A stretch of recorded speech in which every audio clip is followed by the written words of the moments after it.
This episode is brought to you by me. Seriously though, I'm not big on promoting stuff that I don't personally use and believe in, so instead I'm going to just quickly tell you about something of mine. Specifically, my newest book, The Little Black Book of Workout Motivation. Now, this book was fun to write because it really is my personal and 100% practical and hands-on blueprint for transformation, both inside and outside of the gym. And I promise you that it will provide you with new and valuable knowledge and skills that you will use for the rest of your life. In short, I wrote this book to help you fix the things that are most holding you back from doing and achieving the things you care most about. So if you want to learn how to overcome the mental blocks that are making you unmotivated, unhappy, and unhealthy, then the Little Black Book of Workout Motivation is for you, and you can find it on all major online retailers like Audible, Amazon, iTunes, Kobo, and Google Play. And I should also mention that you can get the audiobook 100% free when you sign up for an Audible account, which I highly recommend that you do if you're not currently listening to audiobooks. I love them myself because they let me make the time that I spend commuting, prepping food, walking my dog, and so forth more valuable and productive. So if you want to take Audible up on this offer and get my audiobook for free, simply go to www.workoutmotivationbook.com/audiobook. Click the sign up today and save button, create your account, and voila, you get to listen to my Little Black Book for free. Alrighty, that is enough shameless plugging for now at least. Let's get to the show. Hello. Mike Matthews here from Muscle for Life and Legion Athletics, back with another Motivation Monday episode of the podcast. And that means first we have a quote, and this one comes from Bob Marley. He said, "You never know how strong you are until being strong is your only choice." And that's a perfect introduction to what I want to talk to you today about, which is necessity. So imagine that at 9 years old, you are receiving music lessons from an accomplished composer who quickly heralds you as the next Mozart. Imagine that just 3 years later, you release your first composition, and then the following year, you're appointed as the assistant court organist alongside your mentor and teacher. Imagine that over the next decade and a half, you eventually meet and perform for Mozart, who then tells a friend that you're going to make a great name for yourself one day. And you continue to hone your skills, amaze your teachers, and establish yourself as a once-in-a-generation talent. But then, at just 26 years old, you notice a strange buzzing and ringing in your ears. It's there the next day too, and the next one. You continue to write, practice, and perform your music, but day by day, week by week, month by month, the static hum in your head begins to drown out the world around you. And it's not long before you realize that you are going deaf. And after trying all kinds of remedies, doctors tell you that the condition is likely to afflict you for the rest of your life. You are overwhelmed by sadness for your entire life. Music is all you've known, it's all you've done, it's who you are. And now, in a cruel and ironic twist of fate, you're being robbed of your ability to even appreciate it, let alone produce it. What would you do? Do you think that you could somehow find the will to soldier on as you slide into a realm of utter silence? Or do you think you would curse your unlucky stars and vow to never touch an instrument again? Well, Ludwig van Beethoven once faced this predicament, and if he hadn't refused to give up, we would never have masterpieces like his Ninth Symphony, his late string quartets, or his Diabelli variations. Now, how the hell did he write and play music if he couldn't hear, you might be wondering? Well, he imagined in his mind what his work would sound like. And then he went on to produce what are considered some of the most beautiful compositions and arrangements in the history of music. Such is the power of necessity, which another genius, Leonardo da Vinci, once said is the theme and inventress of nature, her curb and her eternal law. What is necessity, though? Merriam-Webster defines it as the quality or state of being necessary, but that doesn't really capture its essence. To get a better sense of what necessity really is, what it feels like, and how it manifests, let's start with the definition from the original 1828 Webster's Dictionary, which is irresistible power, compulsive force, physical or moral. The word comes from the old French term nécessité, which meant need, necessity, privation, poverty, distress, torment, obligation, duty, and can be traced back to the Latin necessitatem, meaning compulsion, need for attention, unavoidableness, destiny. So as you can see, necessity goes beyond mere desire or even passion, which many people find admirable, and enters the territory of obsession, relentlessness, and inevitability, which many people regard as a form of madness. When you approach something with necessity, you do it with an extreme level of intensity and focus. As Oscar Wilde once said, moderation is a fatal thing. Nothing succeeds like excess.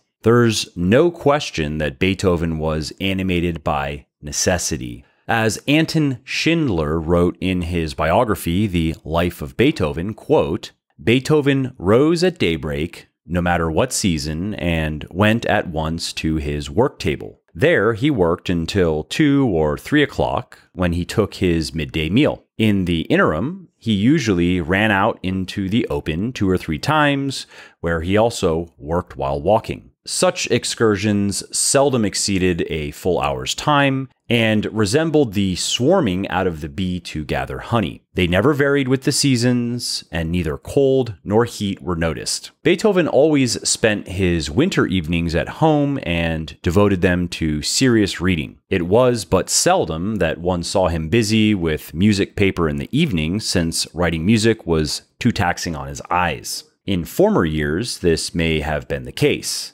Yet it is quite certain that at no time did he employ the evening hours for composition, creation. At 10 o'clock at the latest, he retired to bed. In other words, for decades, Beethoven spent nearly every minute of every day either thinking about or working on his music, or developing and expanding his intellectual horizons, which inevitably informed his ability as a composer. That, my friends, is necessity, and you find it in great achievers of all types and in all disciplines, regardless of who they are, how they like to live and work, and what they're trying to achieve. Top performers are almost always characterized by an all-consuming single-mindedness. I myself can relate to this to some degree at least, because I've dedicated at least 80% of my waking hours to my work for 6+ years now. And I've done that not because I have an irrational compulsion to just work long hours or a need for a productive form of escapism that allows me to evade other areas of my life that are falling apart. For me, it comes down to something that's summarized in Alice in Wonderland, of all places. My dear, here we must run as fast as we can just to stay in place. And if you wish to go anywhere, you must run twice as fast as that. In other words, I wholeheartedly believe that in order to escape the universal pull toward decay, entropy, and create and sustain anything worth having in life, whether a body, career, relationship, or even society, We have to learn to run faster than we ever thought possible. And I think that the only way to muster the courage and energy to do that is to fill ourselves with necessity, with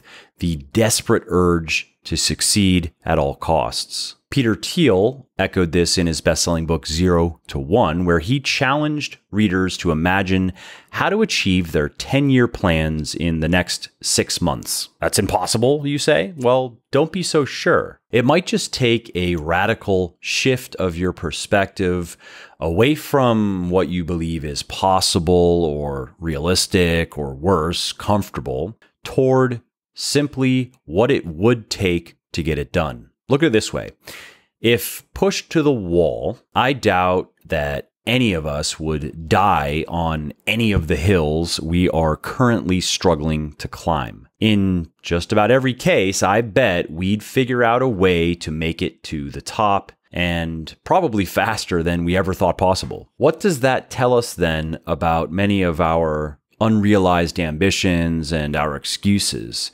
How many times have we failed merely because we lacked the will to win? Well, I don't know about you, but I would be hard-pressed to think of an instance where I failed to achieve a goal or live up to a standard for any reason other than I just couldn't summon enough necessity and thus wasn't willing to do what it took. That's why the first questions I now ask myself before embarking on any endeavor, really, whether personal or in business or otherwise, are 1, what does a win look like here exactly? 2, what is it probably going to take to get there in terms of time, money, energy, and effort? And 3, can I say without reservation that I am ready to pay that price and probably more? And I don't begin until I'm satisfied that I've fully answered numbers 1 and 2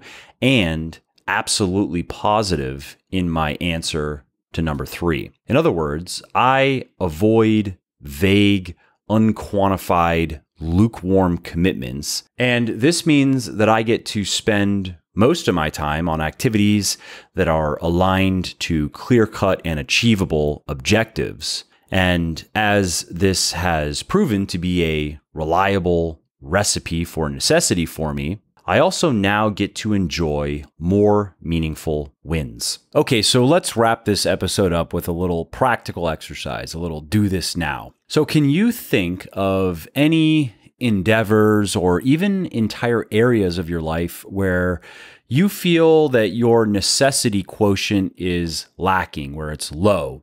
You know, where you're just kind of going through the motions of half-hearted commitments. Of course you can. We all can. Now, consider this. What would your relationship to those undertakings or those parts of your life look like if you were to approach them with unwavering compulsion, duty, and relentlessness? What would you have to do for other people to consider you obsessed? Take your time. Think about this. Get specific. Now, what do you think might happen if you were to be that person for the next year or 2 or 5? How might things change? And what's at least one thing that you could start doing today, no matter how small or simple, to move toward becoming that person, to start thinking and behaving that way? Well, there is your jumping off point. There is your first step of what could become